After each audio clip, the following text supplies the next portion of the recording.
ایک بندہ کہتا ہے مجھے رات کو حضور کا دیدار ہو گیا. ایک پوچھے گھر میں کیسے دیدار ہوا؟ ہم تو وہاں جالی کے سامنے کھڑے. فرمایا انتظار لگی ہوئی تھی، یہ درود پڑھ کے سویا تو آقا وہاں پہنچا.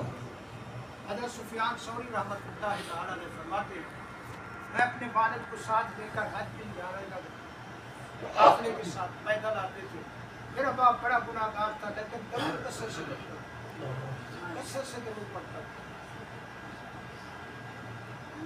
حضرت سفیان ثوری فرماتے ہیں میں جب کعبہ کے طواف کر رہا تھا ایک نوجوان میرے ساتھ طواف کر رہا تھا، ہم دعائیں پڑھ رہے تھے وہ درود پڑھ رہا تھا. جب طواف سے فارغ ہوا تو میں نے پوچھا بھائی تجھے اور دعائیں نہیں آتی؟ درود ہی پڑھتا رہا. اس نے کہا حضرت درود کا بڑا شان. اس کی آنکھوں میں آنسو آ گئے. حضرت درود کا بڑا شان. میں کیسے؟ اس آدمی نے کہا میں اپنے باپ کو لے جا رہا تھا حج پہ، راستے میں میرے باپ کو موت آ گئی، اس کی شکل تبدیل ہو گئی، بہت بڑا گناہ گار تھا لیکن درود کثرت سے پڑھتا تھا. میں اکیلا آدمی تھا، میں بڑا پریشان ہوا باپ کو کیسے کروں، اس کا کفن دفن کیسے ہو. ابھی میں بیٹھا ہی تھا کہ دیکھا ایک نورانی چہرے والی ذات. اس نے آ کر میرے باپ کے منہ سے کپڑا اتارا اور اس کے منہ کے ہاتھ مبارک پھیرا. کالا منہ، شکل بدلی ہوئی، چمکنے لگا چہرہ اس کا. میں خوش ہو گیا.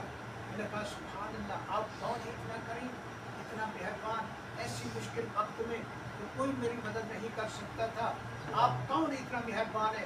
فرمایا انا محمد رسول اللہ، میں محمد اللہ کا بندہ اور رسول ہوں. حضور کیسے تشریف فرمایا تیرے باپ کو میرے ساتھ محبت تھی، ہاں وہ گناہ گار تھا لیکن اس کی تاب لگی رہتی تھی، ہر وقت میرے اوپر درود پڑتا تھا، فرشتے درود پہنچاتے تھے. آج درود نہ آیا تو میں نے فرشتے سے پوچھا اس بندے کا درود نہیں آیا. انہوں نے کہا حضرت وہ تو فوت ہو چکا ہے، اس کے اوپر بڑی مصیبت آ گئی، اس کی شکل گناہوں کی وجہ سے گناہ جو ہے نا ڈیوٹی کثرت. شام کو دکاندار دکان سے اٹھتا ہے نا شمار کرتا ہے کتنا کمائی. کسان جب کھیتی بیج لیتا ہے پھر جب کاٹتا ہے دیکھتا ہے کتنا منافع ہوتا ہے. ہماری زندگی کھیتی کی مانند ہے، آخر وقت میں جن اعمال کا اثر ہوگا.